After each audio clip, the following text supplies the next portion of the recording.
team will exchange gifts. Robbie Patorik of Team USA and Valery Vasiliev of the Team USSR.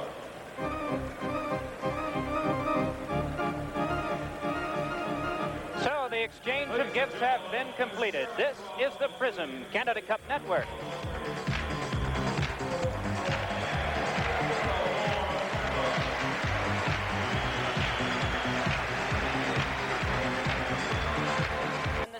The top 4 teams, after playing each of the other 5 once, will survive into a semifinal round. The first place team against the 4th, the second against the 3rd. One semifinal game next Friday in Ottawa, the other in Montreal, with the final game a week from Sunday in Montreal.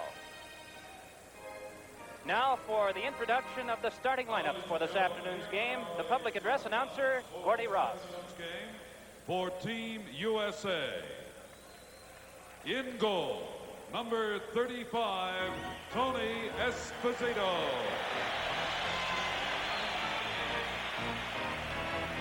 On left defense, number 23, Rod Langway.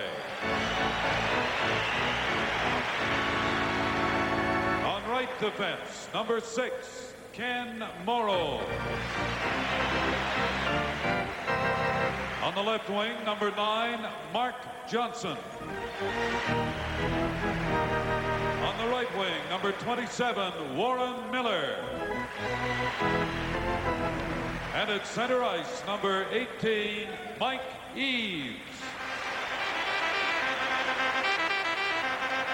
Now the starting lineup for Team USSR. In goal, number 20, Vladislav Tretiak.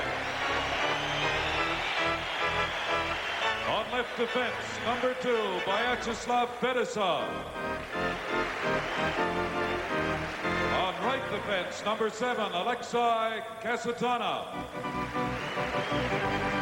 On the left wing, number 24, Sergei Makarov. On the right wing, number 9, Vladimir Krutov. And at center ice, number 11, Igor Larionov.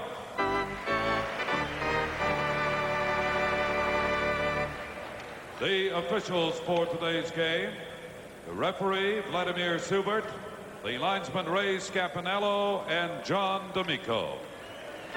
Well, to National Hockey League fans around the United States, the latter 2 names are familiar. Those of NHL linesman Vladimir Subert is from Czechoslovakia. And we're set to get underway with the 3rd game for the United States and for the Soviet Union in Canada Cup play. The U.S. a record of 1-1, and the Soviet Union 1 win and 1 tie. Vyacheslav Fedosov's pass at center ice is tapped free by Langway, but gathered in by Kasatnov. Kasatnov duels the boards in front of the Russian bench, and the puck cleared right back in by Mike Eves. Just underway here in this game this afternoon. Soviet Union and the U.S. with that history-making rivalry set up at Lake Placid. Centering toss maneuvered right back out again. The pass too far for Krutov, so back to play is Rod Langway. Langway across to Ken Morrow, whose pass bounced off Eves' skate at center ice. Brought back along by Sergei Makarov. Makarov back to his own line to the captain of this team, Valery Vasiliev. Vasiliev controlling and dumping back into the U.S. zone. Langway to play once more as the Soviets have made a personnel change. Langway working it up the far wing, and the puck dumped to center ice where the new unit will play. Shalamov fed it to the U.S. line, but right back now is Langway to wrist one that is gloved helmet high by Tretiak. Soviets turn it back out again. The United States has made a change with Mark Howe's line on. Shalamov with a quick shot, and a stop there by Tony Esposito going into that customary butterfly maneuver. Around the boards it comes, where Shepelev sent one out in front. That went skidding to the far boards. Tanopus playing back and able to get some help on the play from Howe, and across it comes at center ice to Langevin. Langevin slides one on goal. It's shunted to the corner by Tretiak. Played back behind the goal, but just out of the reach of Christoph for the U.S. Behind the net with this, and centering one all the way out in front was Patorik, but it came back into the U.S. zone, and so Langevin will go back to play that one. Long toss at center ice, goes all the way back down again, and so Tretiak turns it to the corner. So Yadinov playing it into the far corner to Pervukin, and Pervukin's pass misfires, and So back down the ice they'll go to play once more. Reed Larson puts the lumber to the rubber, and we get a halt of play. 2:01 gone in this opening period. Well, Reed Larson, the mainstay of the Detroit Red Wings defense, had an excellent year last year in the National Hockey League. He has led that team in goals, assists, and points as poor defenseman for the last 4 years. He's been in 3 All-Star games in the National Hockey League, and he is one they look for a big shot from the point. Noticed one shift in position. Mark Howe, as we noted, playing defense. He has been used as a winger on a line that also includes Tom Gorence. Puck bounced along, and trying to hold in was done, but they rule a delayed offside call, and so the face-off to come to the neutral zone. We should make mention of the fact that the rules are predominantly those that our fans would be familiar with, except that in the case of a fighting major penalty, that player is ejected. Otherwise, icing and the rest is all what we've grown accustomed to watching with professional hockey in the United States. Out to the center ice area, throwing it back in is Vasily Pervukin, and into the corner to play is Maltsev. Maltsev watched there, got one in front for a quick shot that's turned away by Esposito off Golikov. In the corner, pass misfires away from Golikov once more and away from Maltsev. It's played up the boards, batting it one-handedly out to the center ice area for the U.S. was McClanahan, but back ahead comes the Soviet Union to circle at center ice. They like to lure the opponent into those circular passing plays and try to get them to follow them around on the ice. And when they do that, oftentimes they can get that break with the man advantage. No score in the game, just 3 minutes gone here in this first period of play as Bob Miller sends it back into the Soviet zone, and Tretiak gave it right up to Dave Christian. Christian behind, centered one to Gorence, and a shot was stopped by Tretiak. Nearly a goof by the Soviet Union, and ahead now with it is Sportsov. Sportsov going back behind the net, checked off the play. Alexander Sportsov getting it back to the point for a Fedosov's drive. Save Esposito on the rebound in front to Langway. Langway cleared, but Klukov kept it and got help from Fedosov to give it back to the point for a drive. That hit a couple of sprawling players toward the front of the goal. In the corner with it is Komotov. Tried to center, but a player taken down, and a penalty coming up to Ken Morrow.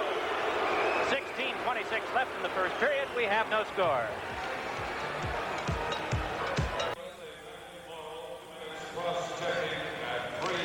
Krutov on the face-off, but sees the U.S. win it. Mark Howe behind the goal. Sends it around. Kasatonov kept it in. It's sent off the corner boards, and back it comes toward the Soviet point to be kept in there by Kasatonov. His pass, though, flagged down and sent back by Mark Howe. So it's Fedosov to set up, regarded as the Bobby Orr of hockey in the Soviet Union. Good puck handler, good scorer as well as an offensive and defensive defenseman. And Fedosov gets a chance here, but lost it to Johnson for a shot. It's stopped by Tretiak. 2 Soviet mistakes early in the game, and this one a rare thing for them while they have the power play. Ahead now with it is Makarov. Makarov given a stiff check by Langevin, but loose in front. Larionov with a pass off a skate and just wide of the net. Behind, it's poked around by Krutov, and it flops high into the air back into the Soviet zone, and so Fedosov will go back to get that. The Soviet players use their feet almost as well as their skates, Mike, as that pass was taken by that skate with that forward.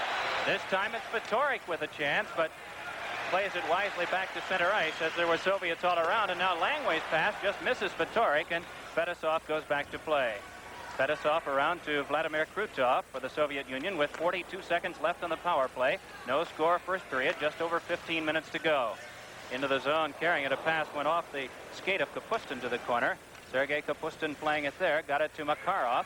Makarov in the corner, wedged to the boards, and with that a halt to play.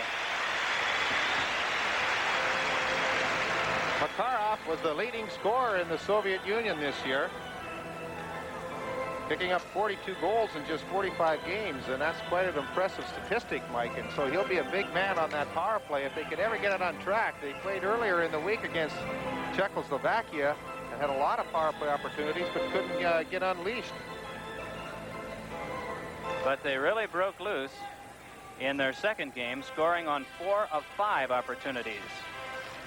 Shepelev gets it to the point to Vasiliev. Vasiliev watches the traffic in front, still keeps now to Shalamov. Shalamov, cross-ice pass, went off the stick of Babinov.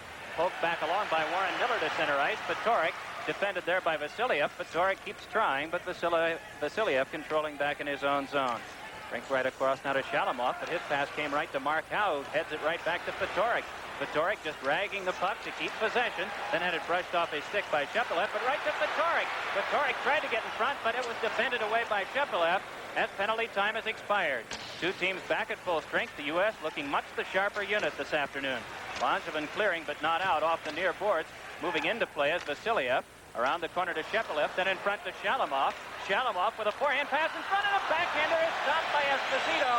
The big play in front made off of Vladimir Krutov, and a halt to play. With 14:02 left in the first period, the Soviets nothing, the U.S. nothing.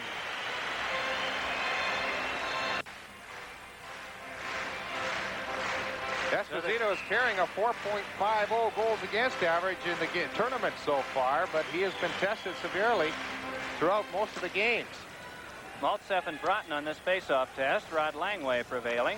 Langway's pass off the skate of Broughton. Maltsev controls. Nice drop pass over to Golikov, but then that play breaks down, and the U.S. sends it right back toward the Soviet line. Bilyadinov clearing to the U.S. line, and Langway playing it there. His pass again flagged down by Bilyadinov of the Soviet Union. Out at center ice to Drozhetsky, one of the shiftier scorers on this team and more prolific in a low-scoring Soviet Union unit thus far in the Canada Cup. Still Drozhetsky working for it, but coming up with it is Dave Christian, only to lose to Drozhetsky once more. Then a bump put on him by Ken Morrow, but Drozhetsky keeps it back to Bilyadinov for a drive. That one nicely blocked and sent ahead by Langway, and cleared to center ice by Broughton across to McClanahan, then to Talafus. Talafus tried to clear, then a big drive on the play by Kristov, and blocking that one is Tretiak. Kristov working the corner, leaned on there, still trying to get a one-hand pass away, but Golikov had him tied up. Digging it out at Broughton. Broughton has Talafus near the front of the goal, but controls it back toward the point. They shove it one another along. Puck kicked ahead by Larson and intercepted by the Soviet Union, and out comes Maltsev, a pass away from Bilyadinov, and it's shot right back into the Soviet zone. 12:45 to go, opening period of play. In case you're just joining us, no score. The U.S. with the better chances, although Tony Esposito has had to make one very prominent save in the game just a moment ago. Still, they work for it behind, and controlling Bilyadinov, wristing one over the glass, and it sails out of play. It seems like the Soviets have been giving that puck away inside their own zone, Mike. They've made a couple of pretty bad passes up through the middle, and the USA team has been stationed there and have picked them off. Kristov had that excellent opportunity, and Tretiak just got a piece of it with his left skate, or else Kristov would have put the USA on the scoreboard. Christian with Bob Miller and Gorentz, the unit out, as Langevin's shot is knocked down by a sprawling Sportsov. Center ice, it's Bob Miller tapping it back into the Soviet zone, and over to play that one is Kasatnov. Kasatnov winding the boards to Sportsov, who's checked soundly. Langevin able to keep to Christian, but then Christian's pass bounces back to center ice, and ahead with this one now is Komotov. Komotov moving in with a pass in front too, for a shot that stops off the stick of Klukov, and out to center ice it comes. Boy, what a save by Esposito, Mike. I'll tell you, he just slid across, and the Soviet winger just took that big shot coming from the backside, and I believe Esposito got it with his trailing stick, the fat part of the stick, or the paddle, which is commonly known, and he just deflected it wide of that open corner, and boy, what a save that was. Vasiliev at center ice for the Soviet Union. 4 shots so far, and now for the U.S. and now 6 for the Soviet Union in the game, as Esposito blocked that one calmly away. Babinov back in his own zone across to Vasiliev, dumps it by the turning stick of Krutov at center ice, and it's wristed back in by Warren Miller. So Tretiak to play behind to Babinov. Babinov for the Russians to Krutov, whose long pass sails off the boards back into Ken Morrow territory. Morrow behind his own goal with a pass over to Langway. Rod Langway's pass too far at center ice, so Vasiliev will play at his own line.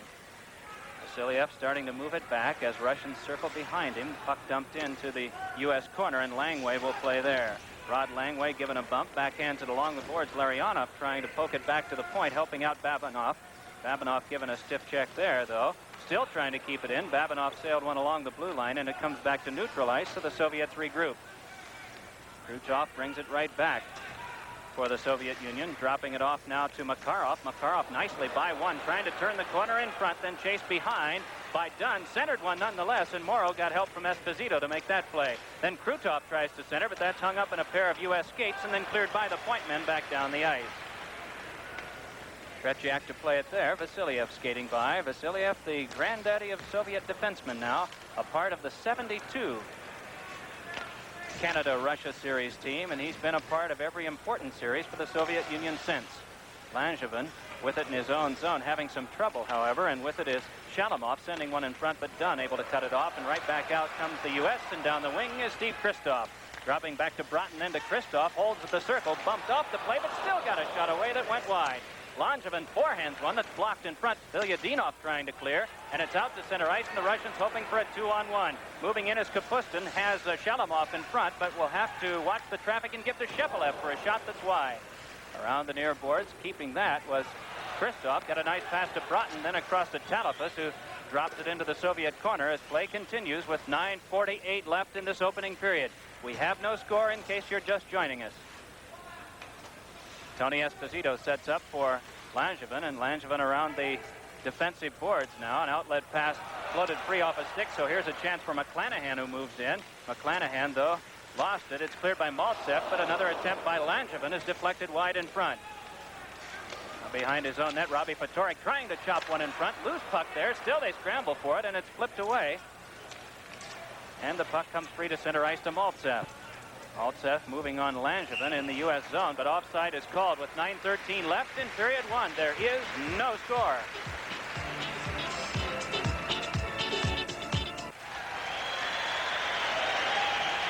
Maltsev only 5'10", 172 pounds, but don't let that size fool you. These Soviet players are very strong on their skates. No Soviet player has more than 2 points so far in the 2 games that have been played. Drozdetsky, one of the more prolific scorers on this team, has been held down as well. Bob Miller, a part of the 76 Olympic team, to Langway, whose pass hit off Gorence, but here's a break for the U.S. Moving in is Christian. And it comes to Gorence for the pass in front that's blocked by the sprawling Fedosov, and Fedosov just turns it to center ice. Ken Morrow back to Langway. Langway slides it up the boards, but Fedosov will play that one away and start toward Ken Morrow. Fedosov able to get into the zone, has a man on the wing, but can't play him because of the defense of Gorence. Along the near boards, to a side will freeze it, and we'll have a halt to play. Mike, you'll find the difference between the North American referees and the European ones is that the Europeans seem to let a lot of clutching and grabbing an interference go, where they'll call a lot of cross-checking and boarding. Tommy Gorence, member of the Philadelphia Flyers in the National Hockey League, played in Moscow in the Ivestia tournament a few years ago. And the reference there on your screen to the University of Minnesota. Played for 2 years there for then-coach Herb Brooks. Outlet pass nicely to Mark Johnson. Johnson moving on Vasiliev. Johnson had it poked away, but continued to pass behind the net. Centering toss out in front is cut off and brought right back out to center ice by the Soviets. Ahead now coming is Sportsov. Alexander Sportsov leaned on the play by Dunn and carried to the boards and glass. Langevin starts it right back for the U.S. No score with 8 minutes to go in this opening period of play. Controlling it in as Eves hands over to Johnson, but then he's bumped off the play by Zluktov. Zluktov had it poked away by Johnson, but Vasiliev has it behind. Vasiliev on across to Babinov, and Sergei Babinov headmans up the left wing at center ice to Komotov. Komotov moving on the U.S. line. And a quick shot by Zluktov went wide. Rebound to Komotov. Back on the point, Vasiliev. Forehander stopped by Esposito. Rebound Zluktov. In front to Komotov. Then again a backhander by Sportsov. Stopped by a sprawling Esposito and help in front from the defense. At center ice, Valery Vasiliev. Across now to Zluktov. As the U.S. makes a personnel change, Mark Howe coming out to work on defense with Langevin as Talafas intercepts at center ice and gives on to Kristoff. Nice pass ahead to Broughton for a shot that's kicked out by Tretiak. Talafas keeps it, tees it up for a shot, save, rebound loose in front, but the Soviet defenseman had blocked them off, and a penalty coming up as we have a delayed call on, but Tretiak on the loose puck. 7:02 left in period one. The U.S. to go on a power play. There's no score. Below side. 12:58 is the time of the penalty of the USSR. Interference will be the call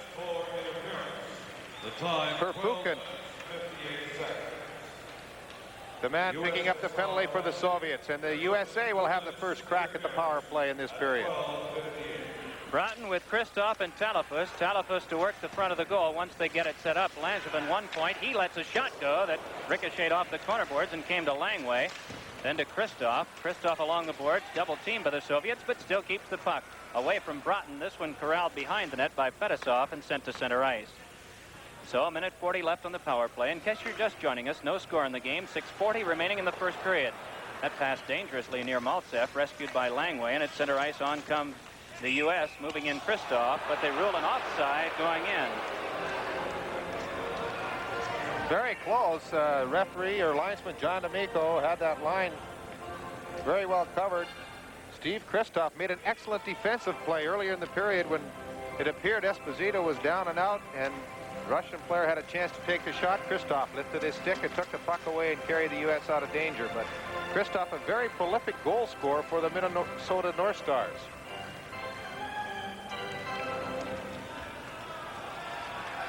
A lot of strategy goes into these games, and you can see Steve Baker, the backup goaltender today to Tony Esposito, charting some plays out there for his coach, Bob Johnson. U.S. on the power play, a minute 24 to go. Richie Dunn drives it into the Soviet zone, but off to play this is Babinov. Babinov checked there by Johnson, puck freed behind. Still they work for it. And it is Christian up with it. Then he's taken down by Krutov. Christian flipping it behind to Johnson. Out in front is Eves, but not really in much of a position. Now he throws one in front, does Eves, but Vasiliev cut that off and ahead now on the wing to Shalamov. Shalamov moving on Dunn, drops it back to Shepelev. Shepelev lost it off Dunn to the corner, then is checked by Richie Dunn. And there'll be a halt to play and a face-off in the U.S. zone with 52 seconds left in the United States power play. Well, the Soviets tried to use that drop pass at the blue line quite extensively against the Czechoslovakian team, but it did not work very well. And that time it did, although the U.S. defense moved the play to the corner. Soviets had the 1-all tie with Czechoslovakia, a very feisty game, and then a fairly easy time of it with Sweden winning 6-3. You'll see highlights of the USA Team Canada game during our first intermission. Langway to the corner, checked there by Vasiliev. Behind it's Babinov driving it along, but Langevin kept it. That one in front, and it was deflected just wide by Langway. Rod Langway fed the point, but not yet arriving was Eves, and so it's Mike Eves back in his own zone across to Langevin, and then too far for Langway. Kasatnov for the Soviets drives it back out again with 20 seconds left on the power play. Then Langevin overskated. Esposito nearly made the move to come out and help out. Puck tossed free at center ice, and the Soviets able to defend it away once more. Shepelov is knocked down, though. Fedosov took a hard hit there from Langevin, and Fedosov will stay down. Langevin will come off. An elbowing call on Dave Langevin. And so, with 5:04 left in the first period, a power play to the Soviets. The score, the Soviets nothing, the U.S. nothing.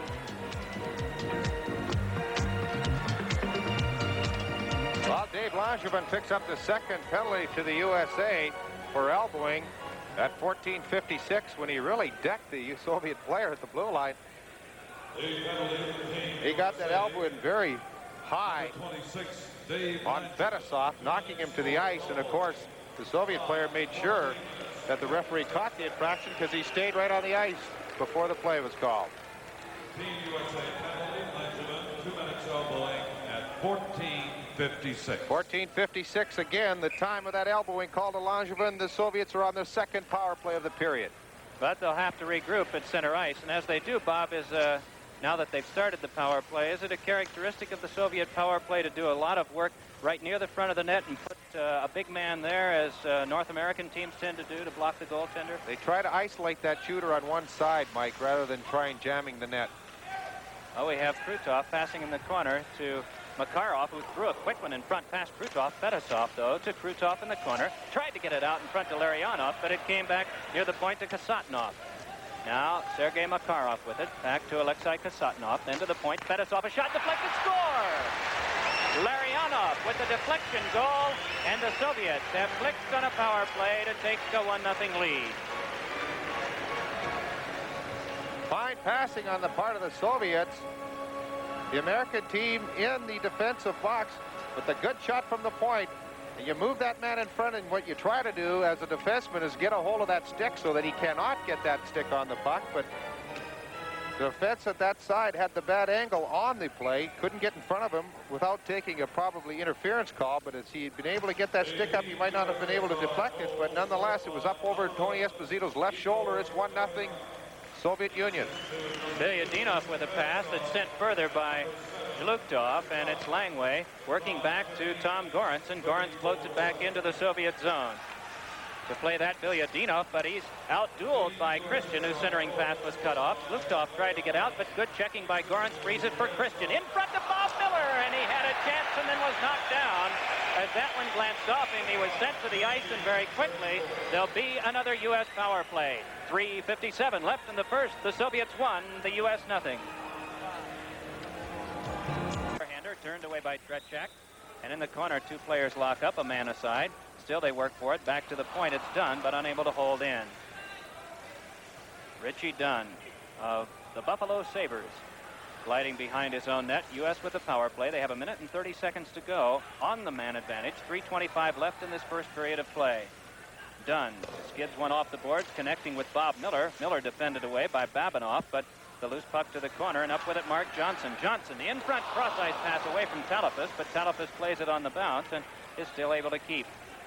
In the corner now, it's Bob Miller back on the point to Dunn. Dunn passed wide of Miller, up against the back of the net, and then in front, a backhander knocked down. Still they jam away at it, but the whistle blown. Close call near the Soviet goal just a moment ago. As Vladislav Tretiak able to get the freeze on the bouncing puck, and you look at it from his vantage point, right from behind the net. Big scramble in front. And with some help coming also from Babinoff, they're able to freeze play. So Tretiak watches this face-off occur to his left. Neil Broughton to draw opposite Drozhetsky, and he's able to clear it away from Reed Larson back down the ice. Larson and Langway the point men with 55 seconds to go on that man advantage. So Reed Larson of the Detroit Red Wings on Team USA gives a hit now to Kristoff, who tries to turn by Kasatnov but can't. Puck cleared along but not out. Kept in for a pass from Broughton to Kristoff, but unable to control is Steve Kristoff, and Kasatnov clears but not out. Larson pinches to get it in the corner to Broughton. Broughton behind the goal, hoping to jam one in front, but Fetisov negates that, and we'll get another whistle and halt to play. And there you see, as we mentioned earlier, a man described as the Bobby Orr of the Soviet Union, Vyacheslav Fetisov. He was promoted from junior hockey to the USSR national team in 1978. Made that jump in 1 year. He had 9 points in the 7 games of the 1980 Olympics, and he has been a part of 3 World Cup champions, including the one this past spring in Sweden. Langway across to Larson. It bounced off his stick, so the U.S. will regroup at center ice, but then Larson gives it away, and Maltsev goes for a skate with it. Alexander Maltsev just controlling the puck and the clock. 12 seconds left on that power play, and the Soviets are going to chew up the remainder of this time. Kasatnov wrists it back down the ice, and Tony Esposito halts it behind. And with that, power play time will tick off the clock. Less than 2 minutes to go in this opening period as the teams go back to full and equal strength. Langevin met with a stiff check, and ahead with this now is Shalamov with Shepelev. Forehand shot by Shalamov, save Esposito, on the rebound came right underneath the sprawling goaltender for another halt to play. A lot has been said about Tony Esposito and the fact that just 25 days ago he became a citizen of the United States. And here you see him make the stop on Shalamov, one of several that he's made in Canada Cup action, and some important ones against Team Canada on Thursday, and very significant ones which helped the victory over Sweden on Tuesday. That was a 3-1 victory by the U.S. over Sweden. Then they lost 8-3 to Canada. Robbie Fatorik moving in at the circle. Flipped one in front. Guided away by Tretiak. Hustling over to play as McClanahan. Took a check from Shepelev, but got it behind. However, taking over there is Babinoff. Outlet pass nicely at center ice. On they come. Shepelev moving into the zone. Shepelev in front. Lost it off his stick. Jammed away by Esposito. And McClanahan circles behind his own goal. McClanahan to Langevin, and Langevin just bats it to center ice. Vasiliev playing there. Vasiliev got it on the turning stick of Shalamov, but his pass was away from Kapustin. Kapustin able to get it away from McClanahan. Took a bit of a bump from Tom Younghands, but the puck comes back across the ice to Shepelev, who glides in. Shepelev rolled it off the corner boards, and Mark Howe goes to play there for the U.S. defense. behind to McClanahan. Rob McClanahan head manning to Langevin. Langevin at center ice with less than a minute to go in this opening period. Dumps it in, and then the U.S. makes a change, as does the Soviet Union. Robbie Fatorik working on a Soviet player in the corner. Also there was Warren Miller, but the whistle blows and a face-off to occur in the Soviet zone. Well, we have viewers today in Phoenix, and they saw Robbie Fatorik set a United States record for the most points in one season, 113. And we welcome them, as well as our viewers in Boston, Chicago, Detroit, St. Louis, New York, Hartford, Buffalo, the Minneapolis-St. Paul area, and Philadelphia. To the point, Langway, wrist shot in front, blocked down to the ice by Larionov behind the net. U.S. trying to set up once more. Warren Miller in the corner playing. His pass behind to Eaves. Mike Eaves turning with it in the corner, but has it swept away by Pervukin up the wing. The Soviets outlet and start in a possible 2-on-1. Moving in is Vladimir Krutov. Krutov has Larionov in front, but he's defended away as Krutov is chased off behind. Good blocking by the U.S., just negating the Russian opportunities to set up passing plays in front of that goal. Just 10 seconds left in this opening period. Soviets with the only goal of the game. Back out to center ice. They bring it. A pass from Pervukin is ahead to Makarov, but with that, play is going to end. We have concluded the first period of our game, and coming up in the intermission, Bobby Taylor will talk with Minnesota-born Philadelphia Flyer Tom Gorham. You'll see highlights of the USA and Team Canada game on Thursday, and Bobby Taylor, the chief, will be back with Team USA General Manager Lou Nanne. They will analyze this opening period. This is the Prism Canada Cup Network. Emmerich reporting. This is the Prism Canada Cup Network.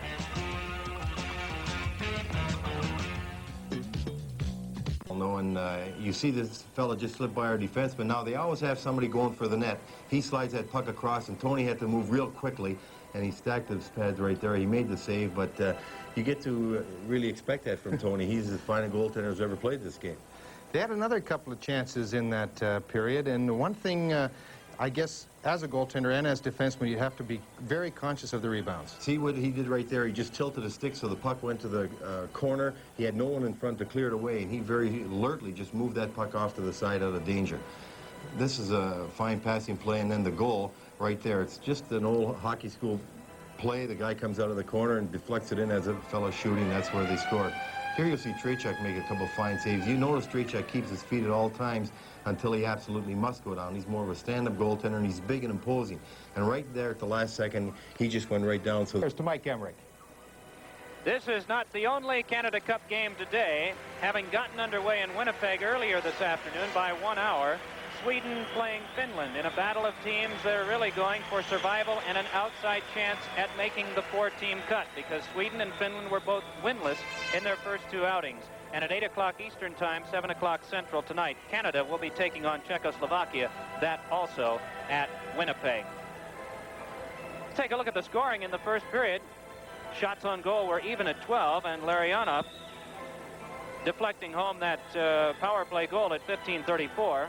Vyacheslav Fedosov and Alexei Kasatnov received the assists on that play. Power plays were even up at 2 apiece, and the Soviets made good on 1 out of 2.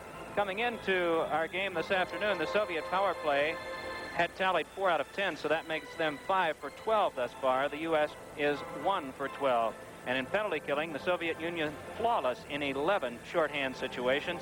The U.S. now with a mark of giving up 2 power play goals out of 12 opportunities that they've had to kill off penalties. There you see the Soviet skaters stepping back onto the ice, and as they come on, we always make a little mental note of the jerseys, because it was during this Canada Cup that the story got out that occasionally Soviet players will swap jerseys during the course of an intermission. And I'm not certain what the purpose for that is, but there was an instance earlier of a couple of Soviet jerseys being shifted, and from this high position, as we see goaltender Vyacheslav Tretiak, that from this high position, they're all red helmeted, and they look pretty much alike. So we just have to take on faith that no switch has been made. Earlier, we also had a story that a couple of the jerseys had come up missing in Winnipeg, and so for that reason, players were having to make shifts. And just before the game, there were 2 changes that are really unusual to a hockey broadcaster, and that is the changing of the first name of players. Earlier we had the information that it was Alexander Drozdetsky, and that has become Nikolai, and Alexander Bilyadinov is Zinachula. So one must be alert for shifts all around, and especially on the ice, and especially, as the U.S. saw, when that Russian team has the power play, as they did in the first period on 2 occasions, scoring the game's only goal. Vladimir Schubert from Czechoslovakia about to drop the puck at center ice between Mike Eves of the U.S. and Larionov, the lone goal scorer in this game from the Soviet Union.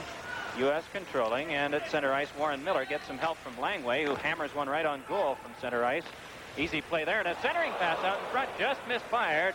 Had Warren Miller been able to get the stick down in control. Cleared, not out. Morrow a chance. Pad stopped Tretiak, and the rebound to Krutov. Krutov's pass in the glove, then out again of Larionov at center ice. Moving ahead with it now is Kasatonov, but he ran into Morrow at the U.S. line, and so the Americans play the puck out of their own zone. Fetisov at center ice with a pass over on the far wing to Makarov. Makarov unable to get anything going, and so Mike Eves just flips it back out again. Just underway in period 2 from wherever you're watching across the United States, USA and Soviet Union, and the Soviets leading the game 1-0. Langway behind his own goal with a pass out in front that was off the stick of Johnson, and Fetisov tried to keep it in, but his pass went off Eves, and back to the neutral zone. The Soviets regroup. Shift change made there. Eves is off, and Broughton comes on for the U.S. As playing it is Shepelev. Shepelev's pass came right to Warren Miller, who starts into the Soviet zone. Pestered there from behind by Kapustin. He dropped it off for Broughton. Broughton has no one in front just yet. Christoph moves behind and takes the pass from Broughton. Steve Christoph back to the point to Langevin. Langevin had trouble controlling, though, and then put a couple of players offside. That delayed call wiped out, though, as Kapustin advances into the U.S. zone. Kapustin had it tapped off his stick by Mark Howe. Then help came from Talapus, but the puck checked back to the corner.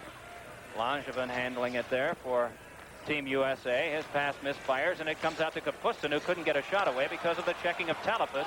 Then Broughton saw that pass from Mark Howe go by him, and Babinov back to play. Babinov onto Vasiliev, then up the wing boards past Kapustin. It's kept by Howe to Broughton and quickly to Talapus. Talapus looking for traffic in front, gave it to the back to Howe for a shot. Score! Neil Broughton deflected one that Tretiak grabbed, and then on the rebound pumps it in. And the United States has tied the game at 1. You watch it once more as Mark Howe's wrister deflected by Broughton. Tretiak saw the rebound in front, and Broughton quickly stuffs it home. So the game is knotted at 1 each as you see this play set up once more. Neil Broughton, who got a goal in his first NHL game and was named the outstanding college player, while at the University of Minnesota just this past year, has gotten the first U.S. goal in this important game in the Canada Cup with the Soviet Union. Howe and Talapus get the assists as Langevin's try bounces to the boards. Rolled along, but Langevin kept it again for one that sailed wide. Alexander Maltsev playing for the Soviet Union. Back to Bilyadinov, and then even deeper as the U.S. checking game improves. Soviets normally tend to try to pick up the pace of the game from period to period, but they haven't been able to thus far as play is halted at center ice. Big goal by Broughton, Mike. And he is an excellent goal scorer. As you mentioned, he played at the University of Minnesota under former Olympic coach Herb Brooks. In fact, Brooks mentioned the fact that he was probably the best player that he'd ever coached in college hockey. Quite a statement when you consider the number of players who have come from the University of Minnesota. Back to play this is Fetisov. Fetisov leaned on as he bounced toward the corner. That was Dave Christian doing the checking. Zhluktov gives a head to Fetisov at center ice. He moves on Ken Morrow, giving back to Zhluktov now, the big 206-pound winger. Backhander score! Victor Zhluktov with a soft backhander that found its way into the net, and it's 2-1 the Soviets. Puck was really misplayed by goaltender Esposito as Zhluktov was just moving and throwing the puck towards the net. And Esposito was handcuffed on the play. Just got a piece of it, but not enough as it found its way through, and this game is back in front for the USSR 2-1, but a seemingly easy shot. Handcuffed Tony O. Hopefully not a significant goal for the Soviet Union. It certainly is one that has to take some of the wind away from the U.S. They'll need to come back here, as they had just scored to tie the game, and then the soft one. Puck cleared down the ice, and we'll have an icing call. So back near Tony Esposito, the faceoff will come. 2:52, the time of that goal. Fedosov will pick up the lone assist on the goal.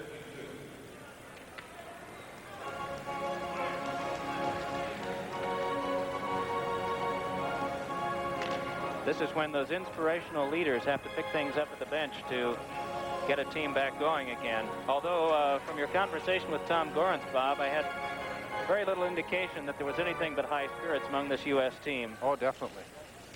Here's Krutov with a shot, went off the stick of Eves and is played behind by Mark Howe. Howe to the corner to Langevin. Langevin's pass up the wing flicked off the stick of Mark Johnson, so at center ice the Soviets retrieve.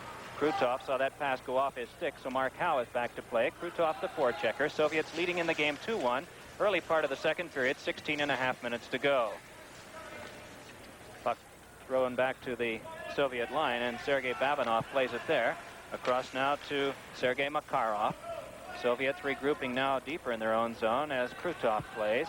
Along it comes to Makarov. He moves on the U.S. line with 2 men back. Makarov to play back behind the net. Centered one in front. Score! Sergei Kapustin. Or was it Krutov? It was Krutov in front, who took the centering pass from Makarov and ripped it home. You really have to be conscious of those players coming in late on the play, because the Soviets love to use that drop pass, and it proved to be successful on this rush up the ice. Makarov moving in all the way in behind Esposito, and then just dropping it back. They had the whole U.S. team looking and watching the puck carrier. That allowed the Soviet player to come in and had the whole open net to put the team up by 2. Shepelev's pass does not connect, but Shepelev is knocked to the ice as he went to play the rebound off the boards, and with that play is halted. Doesn't appear to be any penalty coming up, but we do get a stoppage of play with 15:50 to go in the second period. The Soviets 3 and the U.S. 1. But some question their offensive ability. This one at center ice hops right back in. Larson gets help from Talapus to play it cross ice now. Moving in with it is Christoph. Christoph menaced by Bilyadinov to the corner. Bilyadinov throws a hit on Christoph. Still they play for the loose puck, jamming away, but Bilyadinov able to freeze, and then some conversation. And really the first set two of the game, and then stepping in was Dean Talapus to reinforce the U.S. position. Well, I think you'll find that a lot of occasions there'll be a lot of pushing and shoving, but both teams, in fact all the teams in this tournament, are well aware of the fact that if you do drop your gloves and fight, that you'll be out of this game or the game that you're fighting in. So that you might find an awful lot of pushing and shoving and a lot of talking to each other. Even though you can't understand the words, you can certainly understand the gestures and the tone of voice. Broughton goes with Sportsoff, and the U.S. controls. McClanahan flipping one that went over the side glass and out of play. Well, Mike, I understand that we've had some video problems earlier in the game, and I hope that everything is all cleared up now so that we can still bring an excellent hockey game, even though the USSR is behind, or is up rather, 2 goals, 3-1. Neil Broughton and Vladimir Golikov to go for this face-off, and from the tanglement the Soviets clear it out, and Richie Dunn goes back to play. Dunn for the U.S. flipping one high that was gloved out of play by Alexei Kasatnov, and so once again a stoppage of play and the face-off at center ice.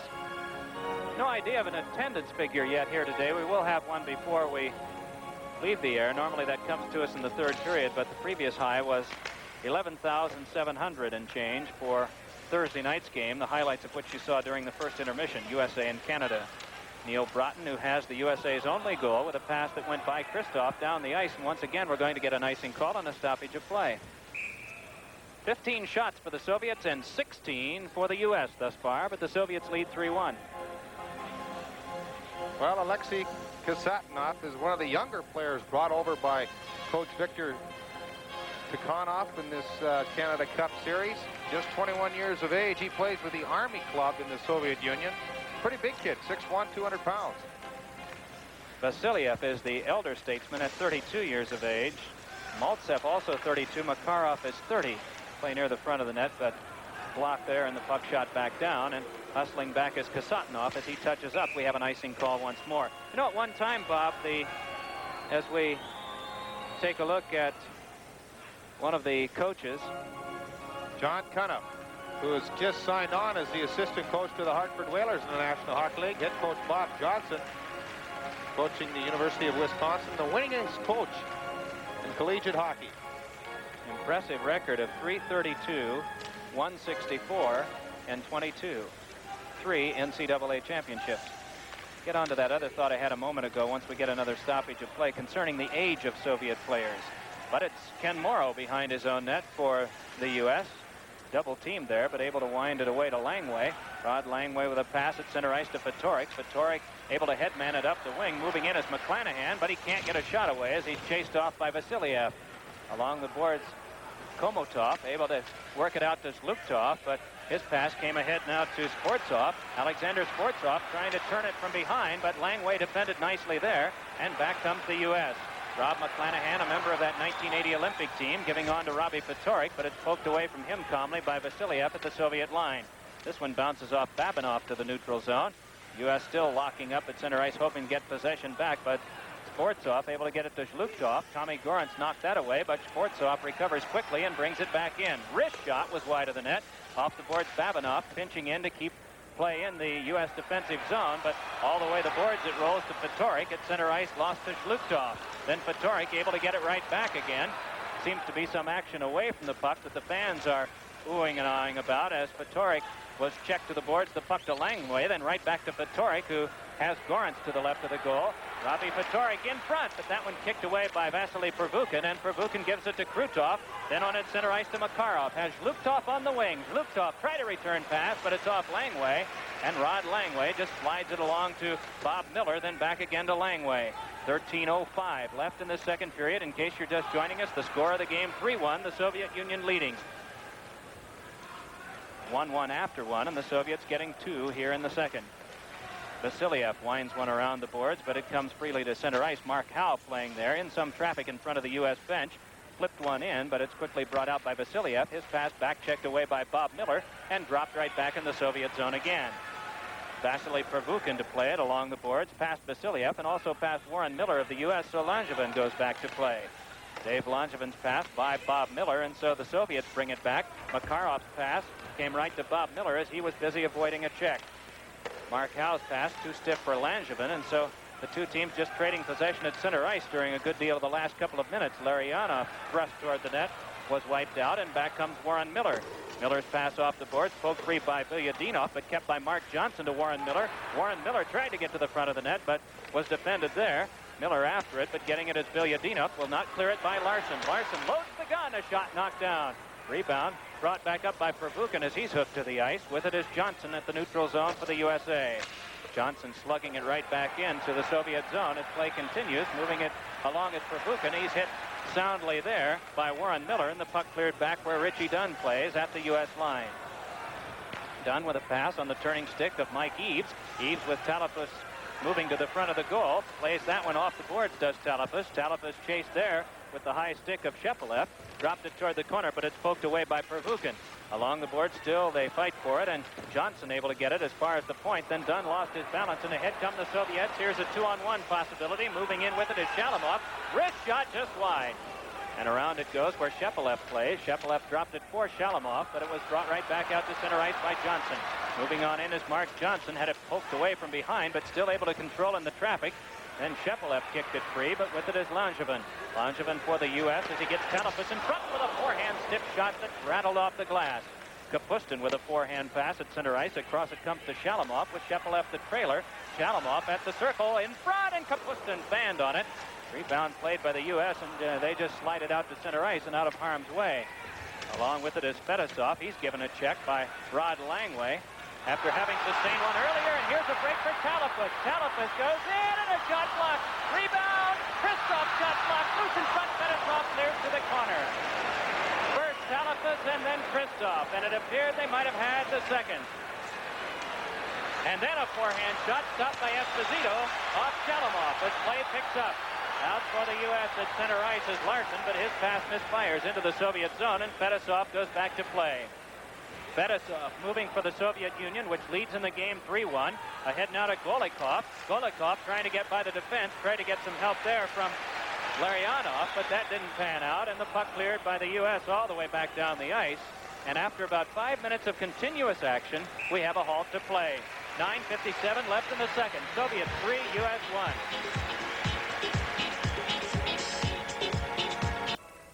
But 9:57 remains in this second period. 3-1 to USSR, and the United States is starting to come on.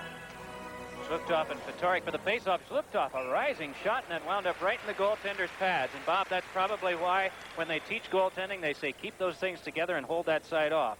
That's what they say, Mike. Keep the legs closed and the eyes open. A lot of times goaltenders get it reversed. Esposito will watch this one again to his right as we look camera left, and on with this one is Babinoff. His pass clicked loose and came up to Mark Howe. Howe head manning at center ice. Got it along to McClanahan. Quick wrist shot turned away by Trechek. McClanahan digging behind the net.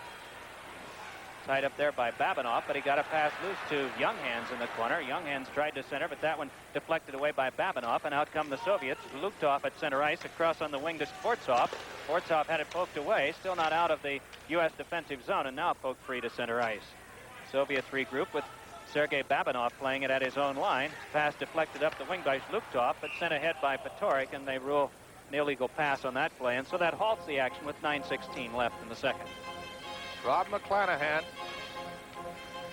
played with the Buffalo Sabres in the National Hockey League out of St. Paul. He was a third pick from University of Minnesota, but he's the guy that scored a very big goal for the U.S. team in that gold medal winning year. In fact, it was the winning goal against Finland, the team they had to beat in order to win the gold medal. Larson to Bob Miller, then on to Dave Christian. Rolls it into the Soviet zone. Gorentz after it, but arriving first Pervukin to clear it toward the corner. Bob Miller took a bump, but got it to Gorentz, then behind the net to Christian.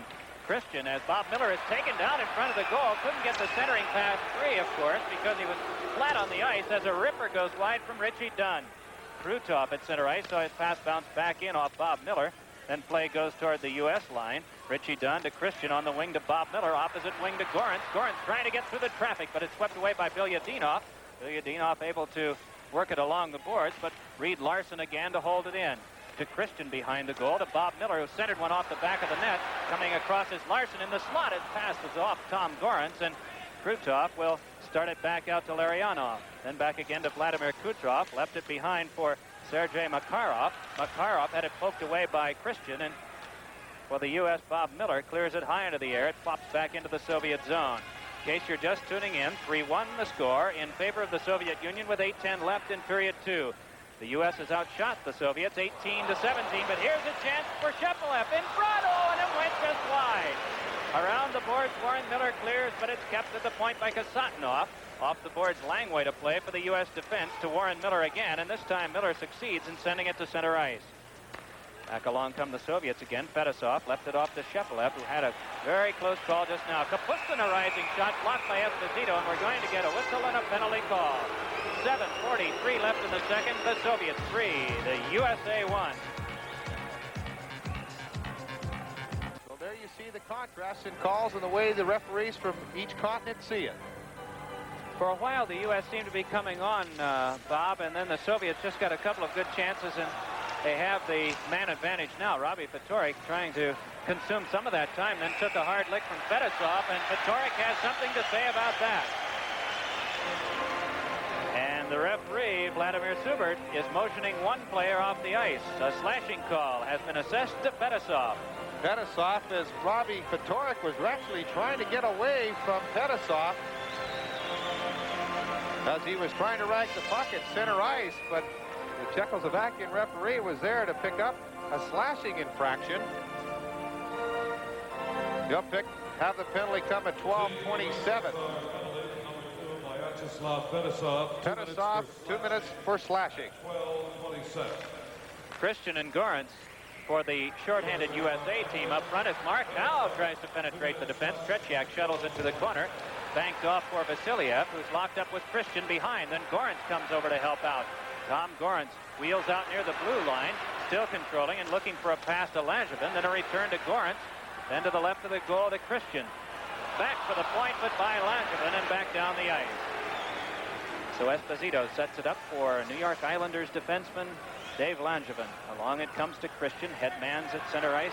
Across to Mark Howe. Here's Howe breaking in on the wing to Goran. Oh, and the shot tipped wide. Maltsev for the Soviet Union. Both teams a man short, as a close call there for the U.S. Maltsev moving back in. Gets by one. Maltsev in front. Got it to Babinoff, but that one slipped off Esposito and was wide. Babinoff behind the goal to the corner. Still controlling the puck, looking things over. Both teams a man short as Maltsev tried to get to the front, but was tripped up on the play by Langevin, and the puck sailed all the way back down the ice. Both teams are short a man, so there will be an icing call here, and that will stop the clock with 6:23 to go in the second. The Soviets 3, the U.S. 1. 3-1, the Soviets lead the USA. We have 6:23 remaining in the second period.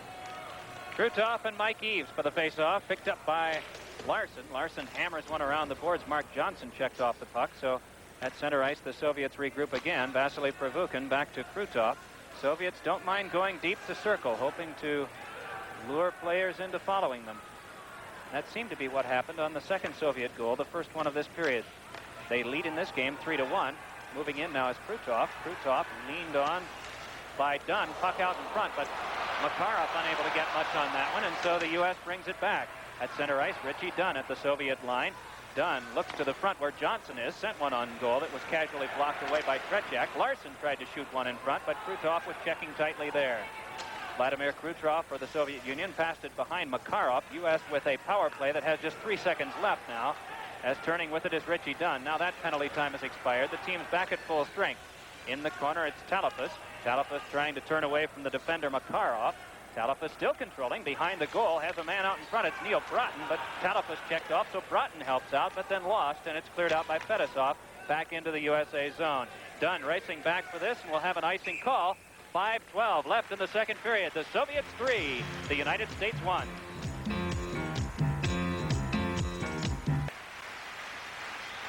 .5:12 remains, 3-1 the score. Fans starting to talk it up here as they did Thursday night to fire up Team Canada. Time will bear out whether it will work once more. It's looped off at center ice. Tried to get it on the wing to Sportsov. That didn't work, but a quick forehand shot went wide off Kasatnov, and the U.S. will control behind its own goal in the person of Rod Langway. Langway with a pass on the stick of Dean Talafas, poked from him by Slukov. Slukov on second effort, able to drive it deeper into the U.S. zone. Langway getting set up again. Off Talafas came to Slukov, a shot stopped by Esposito, and the rebound cleared ahead to Neil Broughton. Broughton ahead nicely to Christoph on the wing. Christoph taken out of the play on a check from behind by Kasatnov, and he'll come off on a minor. 4:36 left in the second period. The USA to go on the power play, trailing 3-1. Now is the time to get the goal to bring them within one. Eaves, Johnson, Bob Miller, Richie Dunn, and Christoph, and it's, Christian rather, are the men working on the power play for the U.S., and with it is Bob Miller in the corner. Miller checked by Prevukin from behind, then hurtling to the ice is Eaves. To play this is Maltsev, sailing it around the boards, hoping to cut that one off, and doing so is Christian, driving it off the corner boards. Maltsev to play there, but frightened away a bit by Richie Dunn, so in the corner it's Eaves trying to clear. Help from Dunn, right back to Eaves in front. Bob Miller off his stick, but to Christian for a shot. That one sailed wide. In the corner it's Johnson to play. On the point to Dunn for a drive. Deflected in front, but wide. Hammered off the boards by Vilyadinov, but kept by Christian. In the slot, another shot. Save on the play. Rebound in front. Still they poke away at it, and it's swept to the corner by Vasiliev. In the corner to get this one is Johnson. Mark Johnson gives it to the back to Christian, then right back to Johnson again. Johnson to the right of the goal to Bob Miller, then again to the point to Christian. Christian back to Bob Miller. Tried to finesse one in front, but it was cut off by the Soviets, and it's Golikov at center ice. Alexander Golikov just eating up some of that power play time. 52 seconds left on the minor penalty to the Soviets' Kasatnov for hooking. Ahead now comes Richie Dunn, but as he stepped in, offside was the call on the play. 3 minutes, 21 seconds showing on the clock. That's the time remaining in the second period, as you see Richie Dunn, who had 2 assists in the U.S. 3-1 opening game win over Sweden. First 2 years Richie played for the Buffalo Sabres and the Hershey Bears in the American League.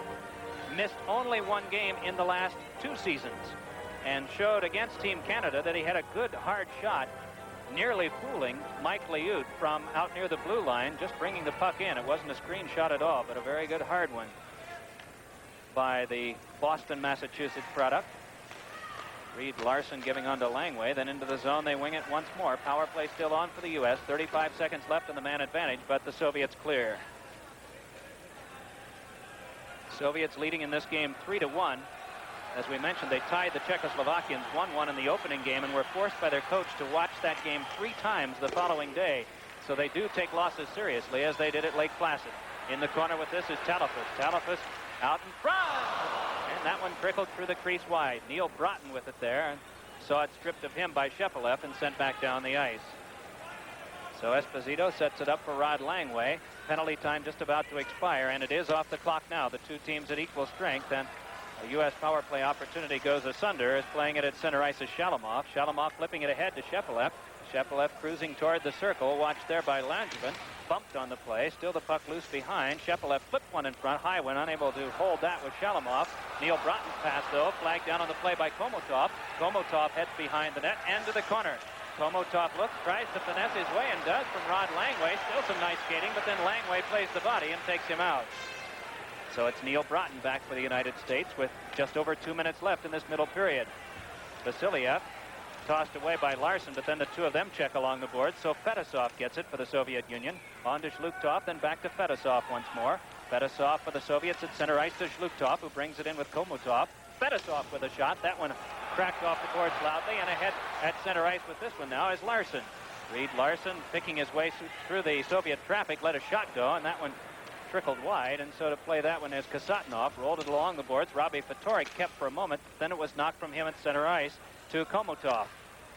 Andrei Komotov shot it back into the USA zone, and it's Langevin throwing it off to Fatorik. Robbie Fatorik behind his own goal, the captain of the USA squad. Needham, Massachusetts native, tossed it to center ice, but it's thrown right back by Kasatonov, and on the stick of Krutov, but then stripped of him by Tom Younghans, then given right back to Krutov. Vladimir Krutov lost again to Younghans, thanks to the help of Fatorik in checking, and so the Soviets give chase again as we enter the final minute of play in the second period. 20 shots for the USA, 19 for the Soviets, but USA trails in the game 3-1. Soviets once again set up back near their own line as John D'Amico, the linesman, hops out of the way. Puck tapped free, and Tom Gorans tries to get in nicely by Fedosov, but then Gorans sits to the ice with a thud, and Kasatonov gets it at center ice to Krutov, then over on the far wing to Makarov. Makarov right back to Krutov, poked off his stick, and Dave Christian heads back out. Christian to the Soviet line, trying to move along. Kasatonov, loose puck in front, swept away, and it bounces right on a Soviet stick. Bringing it out is Sergei Makarov to Larionov, and right back to Makarov again. Makarov to the corner, centered one out in front, but that one's on the stick of Christian. Dave Christian with 20 seconds left in the period, bringing it back along with Bobby Miller. Christian's pass, though, was by Miller to the corner.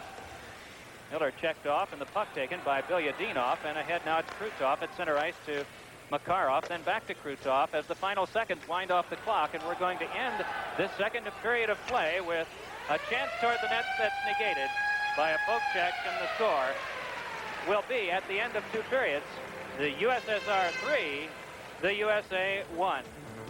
This is the Prism Canada Cup Network.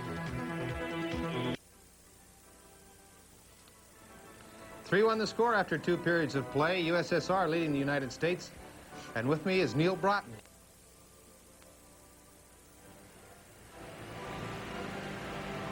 3-1 the score after 2 periods of play, and with us in this from the point, something we've got to do a little more right here, because when we get some shots in the net, we might be able to get a rebound. But Tretiak saved that one. However, a little later on, here's a fine play. You're going to see the goal set up because Mark Howe, back in the point, takes a look right after he receives his pass from Talafas.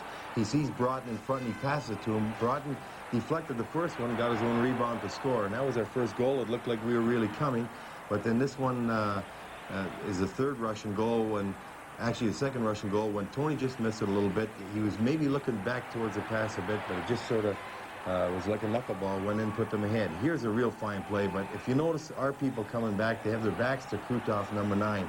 As Makarov's going the outside, Krutov right there just coming into your pictures all alone. You've got to pick that man up. They always go to the net alone, and it was just an open goal for him. As a matter of fact, Mark Howe and Tony both almost got a piece of it because it looked like he relaxed. Here's a big save on Talafas as he looked like he was pulling away. Tretiak not only makes the first save, but Christoph on the second one is deflected off the defenseman's stick. And that's just the way things have gone near the end of that period for us. Take a look at the scoring in the second period of play. It was Neil Broughton for the United States, converting from Howe and Talafus at 1:57, but 55 seconds later, Victor Schluchthoff getting his first of the Canada Cup competition to make it a 2-1 game, and then shortly after that, Vladimir Krutov at 3:55 from Makarov and Babinov. Fedosov getting the lone assist on the goal by Schluchthoff. We have one other game being played this afternoon. It is nearly over in Winnipeg, Sweden, nearly making it over for Finland for all practical purposes in the tournament. 5-0 late in the third period. Both of those teams entered today's game winless in 2 outings, and it would be almost impossible for Finland to come back and gain a berth in the semifinals. Again, to review, 6 teams are entered. Each plays the other once. Then they compute standings, just as you would in any professional hockey league. 2 points to a win, 1 for a tie, none for a loss. First against the 4th place team, second against the 3rd place team in the semifinals, with the final game a week from Sunday in Montreal. There you see the games that are coming up. Sweden, Finland, we just gave you. Tonight, Canada playing against Czechoslovakia. On Monday in Montreal, Canada versus Sweden, and in Winnipeg, a pair of games, the Czechs against the Americans and the Soviets versus Finland. We might mention, too, for those of you who are going to be following the standings of the Canada Cup, that should a team be tied with another for a position in the standings, the tiebreaker is how that team did against the tied team in the preliminary round.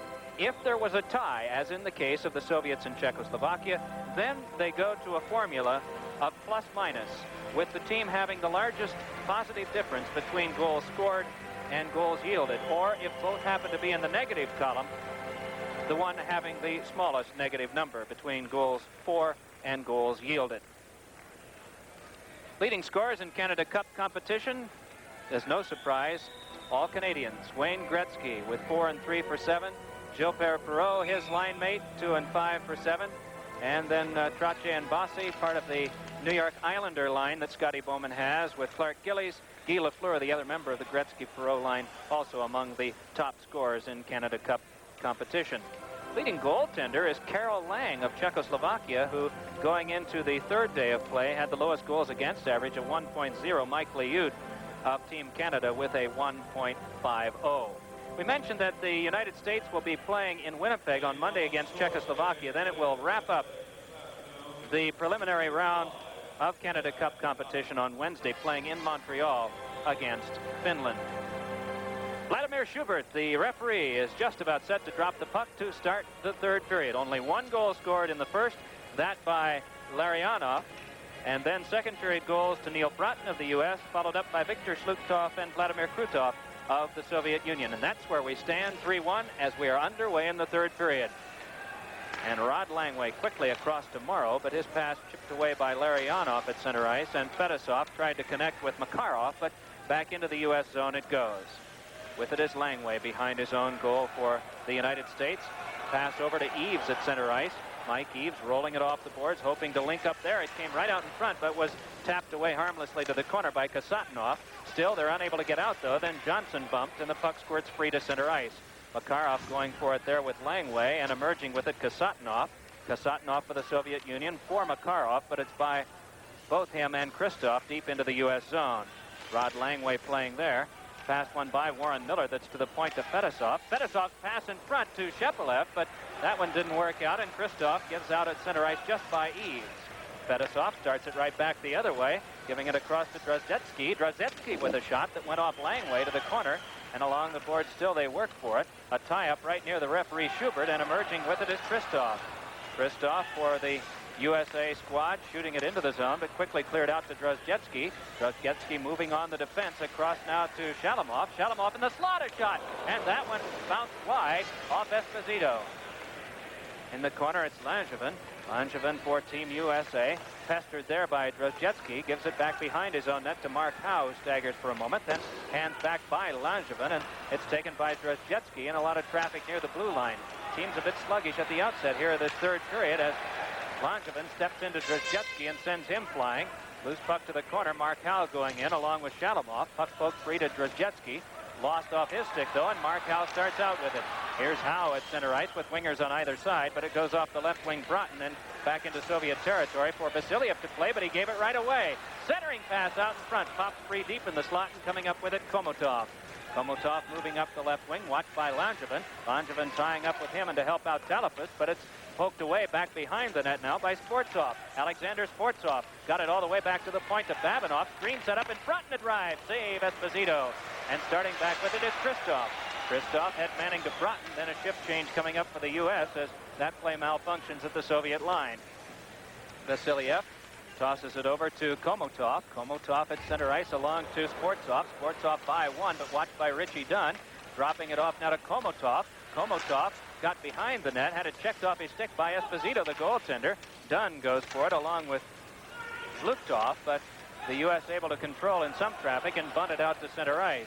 Vervuken backhanded it along, and it's on the stick of Komotov, who's given a check by Dunn. Larson comes by to pick it up for the United States. Larson right back out, but his pass tipped off of McClanahan, and so the Soviets regroup at their own line.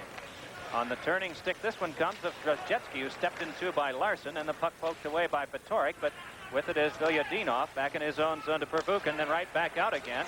So it's Richie Dunn advancing it into the Soviet end. Here's Dunn with a quick forehander, juggled by Tretiak, and the puck cleared back down the ice.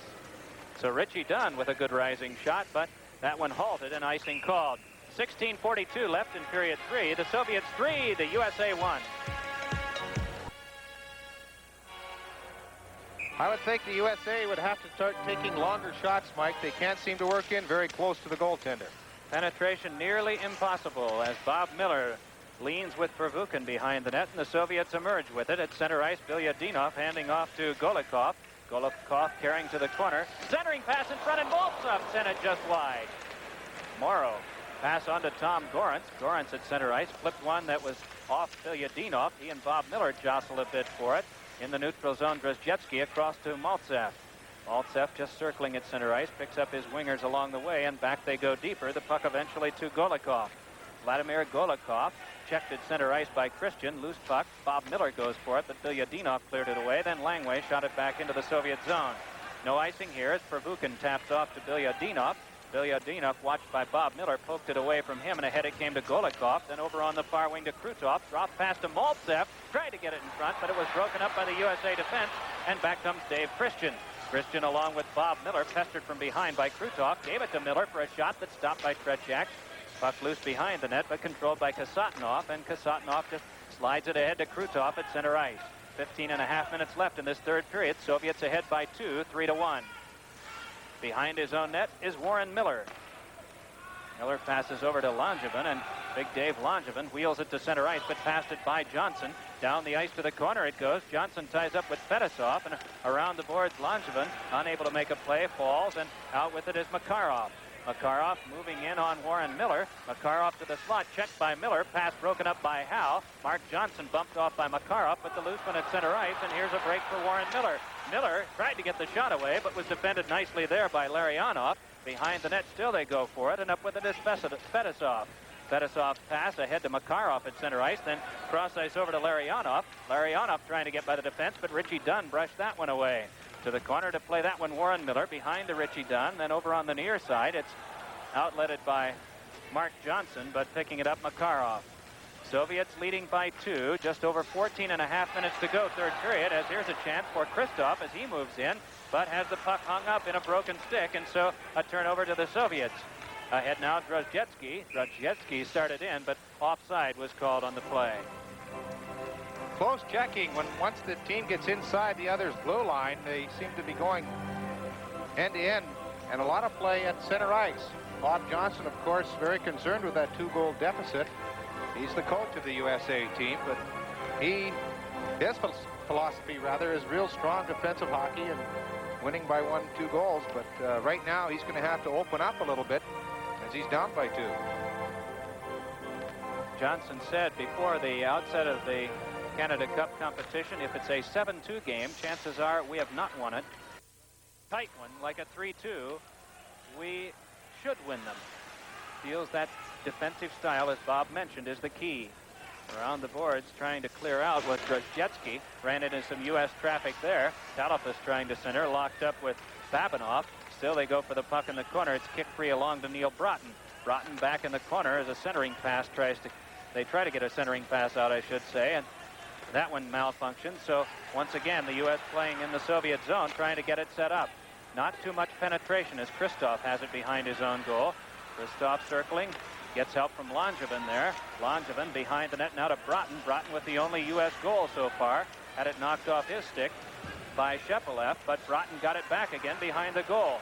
Centered one in front for a drive, and that one knocked away by a skate to center ice, and ahead with this one now. Moving in is Drozhetsky in front, chased off by Dunn. Now a centering pass, and he hits the goal post. That was Shepelev. Drozhetsky defended nicely by Dunn, and then Shepelev hit the goal post. Verbuchen at center ice to Drozhetsky, back again to Shalamov.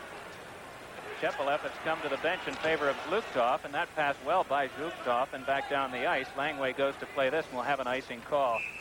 13 minutes left, third period. The Soviets 3, the United States 1.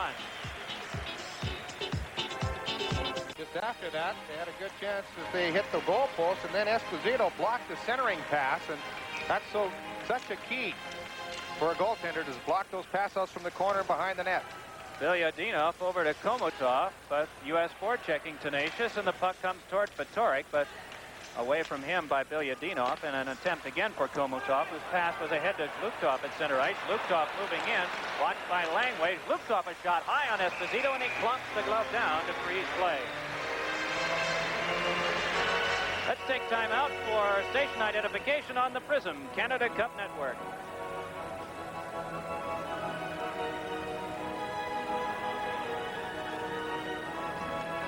Another close-in shot by but do you know Zluktov us? on Esposito. Esposito hugging that post, not allowing him to put it in on the short side. And a lot of times you can fool a goaltender because when you get in deep that way, they sometimes lean towards the center of the net. They expect that pass out. Mark Howe's pass flagged down and driven wide of the goal by Verbuchen. Along the near boards, poked away from Bob Miller, and Skvortsov moves in for a rising shot that cracked off the glass. Howe bumps from the far corner with Komotov. Loose puck in front quickly. The Soviets for a backhander by Komotov and saved by Esposito on 2 occasions.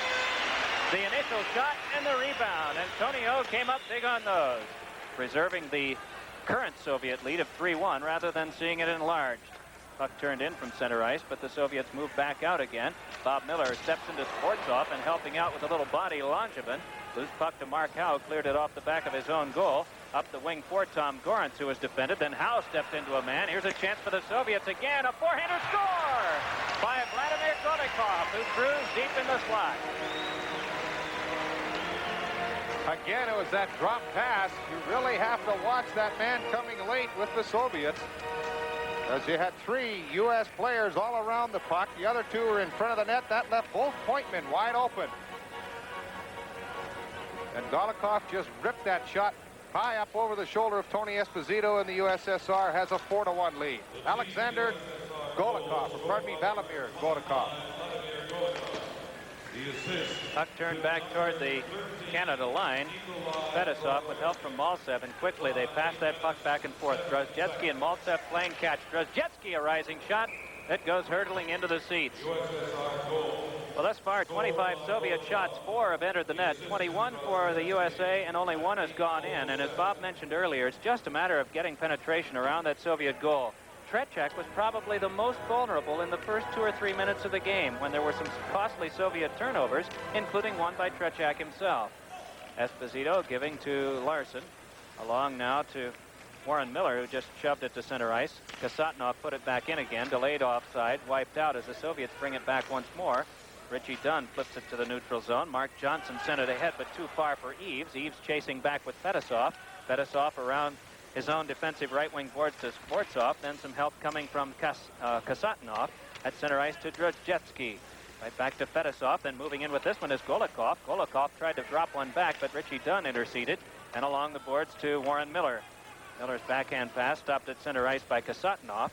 Kasatnov saw one go off a teammate's stick, and the U.S. gets it back, and here's a chance for Neil Broughton right in front. Oh, and a save on that play to Tretiak. good U.S. chance there. Broughton tried to connect on a pass again, but Drozhetsky intercepted there and got it along to Maltsev. Maltsev worked on by Langway as they moved toward the corner of the U.S. zone, and Maltsev able to get away with the puck. Maltsev wrapped up by Warren Miller, centered one in front. That one's cleared away, but blindly, and nearly a turnover there that might have resulted in a good chance on net for the Soviets. Playing this is Langway in the corner. Rod Langway with a pass on the stick of Neil Broughton at center ice. Broughton right back across to Langevin, whose pass skittered free back to the Soviet line. And we have an offside call. 10:16 left in the third. 4-1 the Soviets.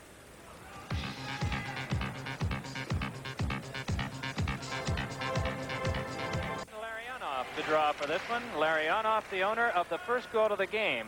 And that held up through the first period. U.S. got one early in the second as we see another icing call. And then the Soviets came storming back with 2 in the second and 1 here in the third. 10:09 remains, Mike. A lot of time, really, because this game can be broken open at any time, but you need to get a goal quickly. When you're down by 3, you have only 10 minutes to make that difference up, but you can bet that the coach of the USSR, Tikhonov, is going to make sure that his players watch for those scoring breaks. The brain trust is Tikhonov of the 76 Canada Cup team. The Challenge Cup team is a big drive by Christoph. Is knocked loose by Tretiak. Here's Braun with a drive. And that one trapped by a sprawling Babanov. That's the key right now. The U.S. has to get those shots away because Tretiak is not controlling his rebounds very well at this stage of the game. He's getting the big shot, but they're coming right back out. And if the USA team can get in there and jump on that rebound, they're going to increase their opportunities. Tretiak with a shot up high, just blocking it, not catching it, not smothering it. It came right out again, a good 20 feet out. And it wasn't for the fine play by Babanov. Tretiak would have had to make another save. Babanov just getting up off the ice after taking that shot in the midsection. Mark Howe, a backhander, turned away quickly by Pervukin, and at center ice the Soviets move with it. Shepelev into the zone. Shepelev along with Shalamov, and Shalamov has it. Drops it right back to Pervukin, then for Shepelev, but it's checked off his stick, and back out comes the U.S. Bob Miller moving up the left wing. Miller hung up there, gets the puck back again, then down he goes in front, and the fans want a penalty call, but they'll not get it. Playing in the corner is Shepelev, sidled up to by Tom Gorence. Christian digging for it there, along with Bilyadinov. Bilyadinov and Christian, inadvertently for Christian, intentionally for Bilyadinov, freezing the puck to the boards. And a face-off to come near Tretiak. Well, Tommy Gorence has had a couple of good opportunities for USA, and he has failed to put them home. He played very well in this tournament, though, and Coach Bob Johnson was extremely pleased with his play. And I think he was a little bit surprised as well, Mike, is the fact that Tommy worked so hard and skated so well. He said he had trouble scoring goals, but he sure can play that game otherwise. Young man developed in the Philadelphia Flyers chain. 2 years for the American Hockey League's Maine Mariners as Eves sent one wide. Around it comes to Fatorik. Fatorik dropped one behind the goal. Trying to poke it loose was Kasatnov in the Russian defense, and the puck comes free to Zhlukhtov. Zhlukhtov check, but the loose one to Eves in front now for Johnson, and it rolled off his stick before he could get the shot away. Back up ice for the Soviets. Sportsov, as Robbie Fatorik breaks his stick on him. Sportsov keeps going to the corner. Down he goes again on a check by Fatorik, and Fatorik up with a puck. Robbie Fatorik, the USA captain, with a pass that flipped off a stick at center ice. Back it comes just under the glove of Komutov. Komutov going into the corner, getting the stick up a bit with Richie Dunn, and Dunn prevails with the puck. Dunn just bouncing one back to center ice. Kasatnov playing it there on the turning stick of Sportsov, but poked from him by Langevin. So back into the Soviet zone, the Russian players regroup, and circling with this one is Zhlukhtov. Zhlukhtov, who had the go-ahead goal that broke the 1-all tie in the second period, turned it deep into the U.S. zone, but the Americans start to bring it back out again. We have 8 minutes and 15 seconds to go in this third period. USA will have to get something going very quickly, and thought that they might have had a start on it just a moment ago when very near the front of the net, a puck rolled off a stick. There was a chance off Broughton that Tretiak just blocked away. Headman passes off Maltsev's stick, poked from him by Langway, and at center ice the U.S. starts back again. Here's Neil Broughton leading the rush. Broughton at the circle, forehander rising when went just wide. And around the boards it goes to center ice where Ken Morrow has it. Morrow across to Langway. Langway with a pass at center ice, right on the money. The stick of Neil Broughton up the right wing for Talapus. Big Dean Talapus turning, got it back toward Broughton, but then he was checked, and back up come the Soviets now. Maltsev wheels into the U.S. zone, but as he headed in, offside on the play was Vladimir Golikov. 7:31 left in period 3. It's the Soviets 4, the USA 1. 4-1 the score. 7:31 remains in the third period. Tony Esposito shunts this over to Mark Howe, and Howe flips one that bounced away from Tom Gorentz. Gorentz retrieving at center ice, but then it's given up to the Soviets again. Pervukin got it on to Krutov, and Krutov with a wrister that Esposito blocked away. Mark Howe to play behind his own net. Starts out the left defensive side with a pass at center ice for Bob Miller, and Miller cleared it right back into the Soviet zone. Along it comes now to Langevin at the point, behind the net to Tom Gorentz. Gorentz now to Bob Miller, who got one out in front for Howe. Howe with a turnarounder. It's off a skate into the corner. Christian playing it there, behind for Gorentz, but he's checked. Gorentz still sparring, and the puck worked free by Pervukin, but not out. Howe with another drive. That one floated in front and went wide. Bob Miller in the corner, behind the net to Gorentz. Gorentz tied up to the corner by Pervukin. Still the two of them go for it, and some sticks going high near the goal, and two players will come off. You can almost see that going to happen, Mike. 6:37 left in the third period. A pair of penalties coming up. The score of the game. The Soviets 4, the USA 1. 14:23 is the time for the penalties, and I believe they're for high sticking. Richie Dunn is parked back at the lower right of your screen, top of the circle for the face-off. Tie up there, but the puck to Johnson. Rich shot saved. Rebound in front, and Eaves couldn't get a hold of it. In the corner now, it is Shepelev giving behind his own net to Fedosov. Fedosov forechecked by Mike Eaves once more. Loose puck cleared blindly by Kasatonov, but it hopped off a U.S. stick to Shepelev.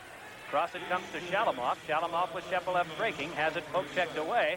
Loose puck goes to Fedosov. Fedosov heading behind the goal. Fedosov out in front. Backhander trickled through the crease wide. Richie Dunn for the USA defense. Cross-ice pass almost on the stick of Shalamov, but at center ice moving along with it now is Reed Larson. Larson's pass went off Kasatonov, and Shepelev gives up to Shalamov off the center ice boards. Shalamov moving in, couldn't get by Richie Dunn. Shalamov working for it there, but it came along to Fatorik, defended by Shepelev. Fatorik still going for it, trying to get away from Kasatonov, still working to the corner, and Robbie Fatorik prevails. Has a man in front. Fatorik trying to turn the corner at the circle, got it to Langway. Langway behind the net, tried to tuck one around in front, but on top of it is Tretiak. And now Langway and Fedosov are having a few words with each other, but quickly. The USSR defense came to the end of Tretiak as he covered up on the short side and to prevent that stuffing chance on the part of Richie Dunn or Robbie Fatorik. Well, whenever the USA has had that scoring opportunity, there's been a Russian stick in the way, or else goaltender Tretiak has had his leg, stick, and glove in the way. And they've really played well in front of him, only allowing him that first shot. And most goaltenders, when you get into this caliber of play, will get at least 98% of those first shots. It's the rebounds, the screens, and the tip-ins that are the tough ones to make the saves on. Neil Broughton and Shlukhtov tie up on the face-off, and Broughton got it over for a drive by Christoph that went off the boards to center ice. Morrow playing cross-ice to Rod Langway. Langway on the turning stick of Steve Christoph. Christoph for the U.S., which trails in the game 4-1, just 5 minutes and 12 seconds to go. Handing off to Langway. Rod Langway tried for a backhand pass, but it came harmlessly away to Shlukhtov, who sent it up the wing to Sportsov. Sportsov moving in. Forehander stopped by Esposito, and Tony seals it. That's a very dangerous play for a goaltender to cover, because Zubtov is a left-handed shot coming down the right wing, so he's going to have a better angle on the goal. And if you can make that move to the forehand, not many players can do that. He made a fine move to the forehand and got the shot away, and Esposito had to make just a little bit of an adjustment, move to his right. Of course, he was right there on the angle and smothered the shot and forced the face-off. And that is what we will watch, as will Tony Esposito. Back it comes to Babinov, then to Vasiliev for a shot that ricocheted off two Russian sticks. Played by Mark Howe, right out in front. His pass had to be taken by Esposito and sent back to Mark Howe. Howe behind the net to Langevin now. Langevin just holding as U.S. needs to get something galloping in the opposite direction, but they haven't had much success. not too many good chances on Tretiak. Penalty time on the coincidental minors has expired, so the two teams are back at full strength. Dave Langevin for the U.S. moving it off the skate of Howe at center ice, but it came to Gorance, and they ruled an illegal pass there, so they'll bring it back to the point of origination of that pass, just inside the U.S. blue line. Well, Mike, the USSR style of play really is not that of strong forechecking. They tend to sit back quite a bit and pick you up around center ice, and with a 4-1 lead, that style of play is really going to play into their hands, because the USA is going to have to try and force play in the other zone, and it's going to be tough to set up in the other zone because they're going to have every one of that red-white team back there. So much is said of the Soviet offense and very little of the Soviet defense except for Tretiak. But that has certainly been a factor in stifling what offense the USA has been able to muster here this afternoon. 4-1 the score. The Soviets lead. 4 minutes and 5 seconds to go. Valery Vasilyev back in his own zone for the Soviets. Pass ahead. Tipped ahead to Golikov. Golikov hustling in, has Maltsev on his right. Golikov centered one, but it was behind Maltsev and picked up by Fatorik. Robbie Fatorik, headman for Johnson, intercepted by Pervukin and put right back to Maltsev.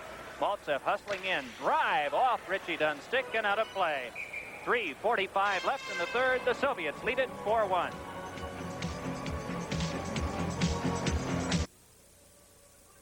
Larionov on the face-off to draw with Neil Broughton, and it's Kristov working back to Morrow. His pass off Krutov's stick, and at center ice, Dean Talafis drops it into the Soviet zone. Kristov hustling in, ties up there with Vilyadinov, and ahead with it are the Soviets once more. At center ice, it's Makarov.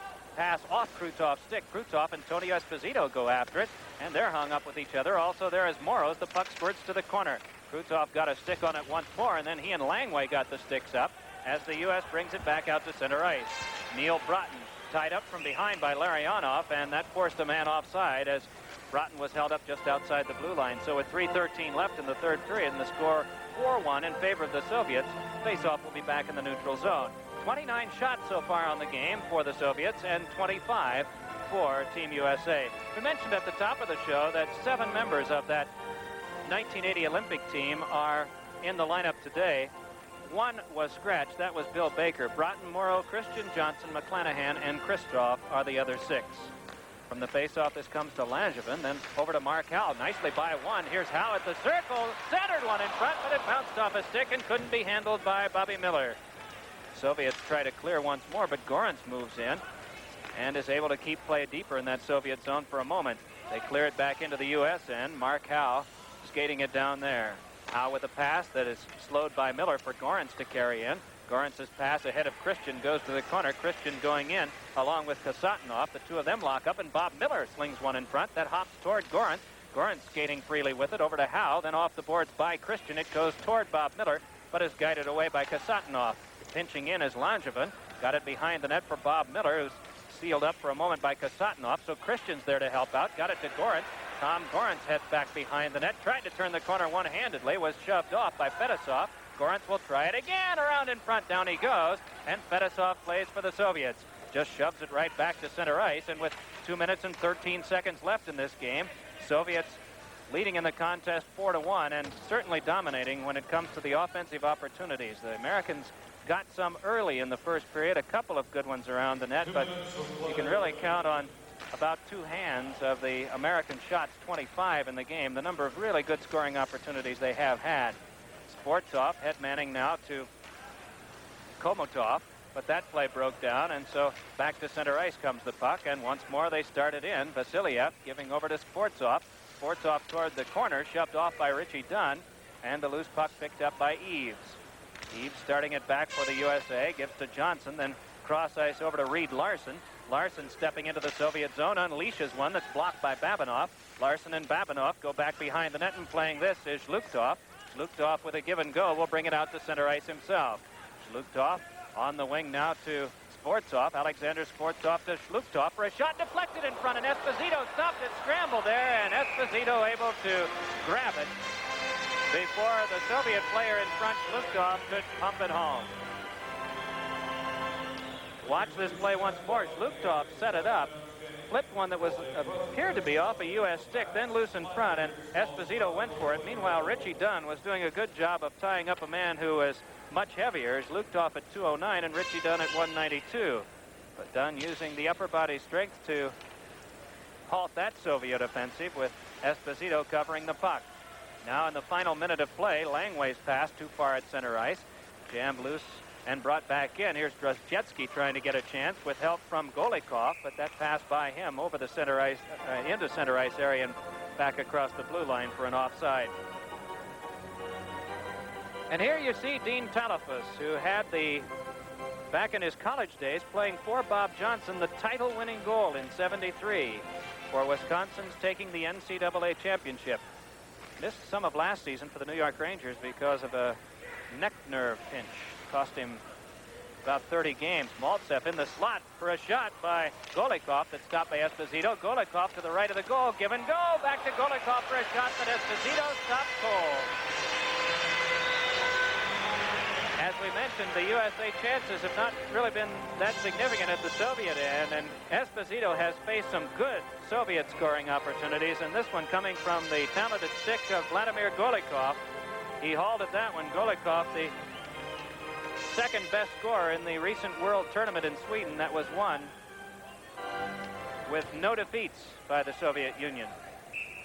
As I recall, they won the final game from Sweden by a score of 13-1. Very powerful squad, and Golikov certainly a contributor with that. As a matter of fact, he and Drozhetsky were tied for second in the scoring lead in that World Tournament. And as Bob mentioned at the top of the show, they consider that of really greater importance than the Canada Cup. But any time that the puck is dropped and a game can be won or lost and face won or lost, well, you'll always find the Soviets there, as they've been this afternoon. 23 seconds left in this one. Soviets with that 3-goal lead. Krutov circling at the center ice area. Tried to roll it in, got some help from Makarov. Makarov heading back behind the net, tried to center, but that one was blocked by Langevin.